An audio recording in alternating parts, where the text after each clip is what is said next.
आप यहाँ आए, कितने तड़पते हुए परिवार के लोग, कष्टों में परिवार के लोग, कितने परिवारों में कष्ट थे, यहाँ बैठे लोग हाथ उठाएं, जिनके परिवारों में खूब कष्ट थे हाथ उठाएं। देखिए सभी के हाथ उठ रहे हैं। अब जिनके परिवारों में कष्ट चले गए हाथ नीचे कर लें, ये लोग नीचे। तो आपके श्रद्धा, आपकी आस्था, आपका विश्वास, इसी से आप स्वस्थ होते हो। आपकी प्रार्थना, आपकी संकल्प फलीभूत होती है।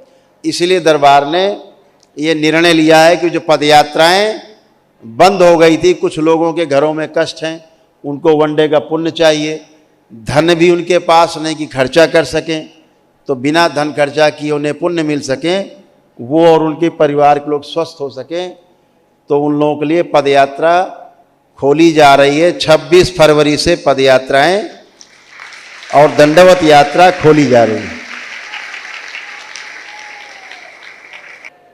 24 तारीख को पूर्णिमा है, 25 को हो जाएगी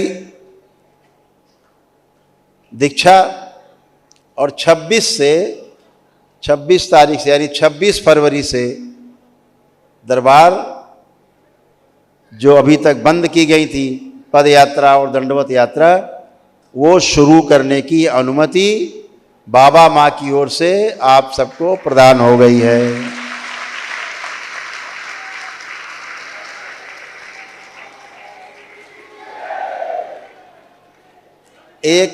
एक और चीज हुई है, जो ये तोहफा है बाबा की ओर से जन्मदिन का। जिन लोगों ने 9 हवन किए, आरोग्य हवन किए, है ना, लेकिन उन्हें 1 दिवसीय पुण्य की आवश्यकता दिख रही है। दरबार कहता है भाई ऊर्जा बहुत कम है, तो 1 दिवसीय हवन करो, तो उन्हें जा करके 1,51,000 रुपये फिर से खर्चा करने पड़ते थे, है ना। तो दरबार ने उनको कर दिया है कि केवल अब मतलब 60,000 रुपये, 61,000 रुपये छूट करके केवल 90,000 रुपये जमा करके और अपना वनडे कर सकते हैं।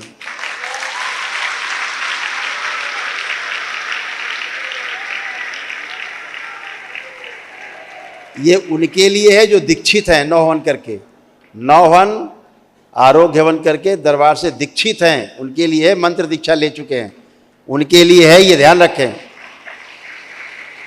ये दरबार के पक्के वाले जो भक्त हैं, शिष्य, उनके लिए। ये नहीं कि हम चले आए भैया हम तो पहले किए थे 9 हवन, अब हम आ गए हैं, वो उनके लिए नहीं है। उन्हीं के लिए जो दीक्षित हैं दरबार से, लिस्टेड हैं यहाँ पे पहले से, उन लिस्ट में नाम है उनका, है ना। तो ये बाबा की ओर से तोहफा है सभी के लिए। इसी क्रम में बता दें कि चूँकि लोकसभा के चुनाव संभावित हैं और कोई ऐसा व्यवधान न पैदा हो कानून व्यवस्था का, इसलिए दरबार ने निर्णय लिया है कि यह तपस यात्रा जो 11 मार्च को होने वाली थी उसे स्थगित कर दिया जाए फिलहाल, जो चुनाव बाद हम लोग करेंगे।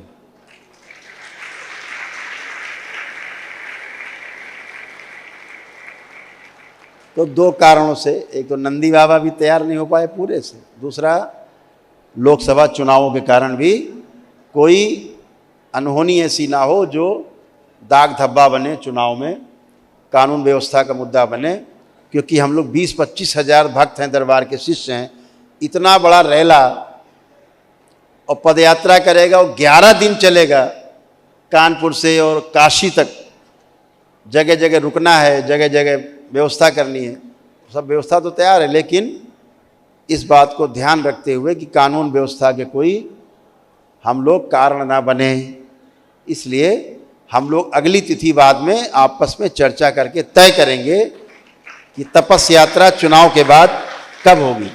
चुनाव हो जाए, फिर से लोकप्रिय सरकार बन जाए, जबरदस्त सरकार बन जाए, जो मथुरा काशी हमें दे सके। पता ही है कौन दे सकता है। तो हम लोग उस पद यात्रा को, तपस यात्रा को आगे तय करेंगे।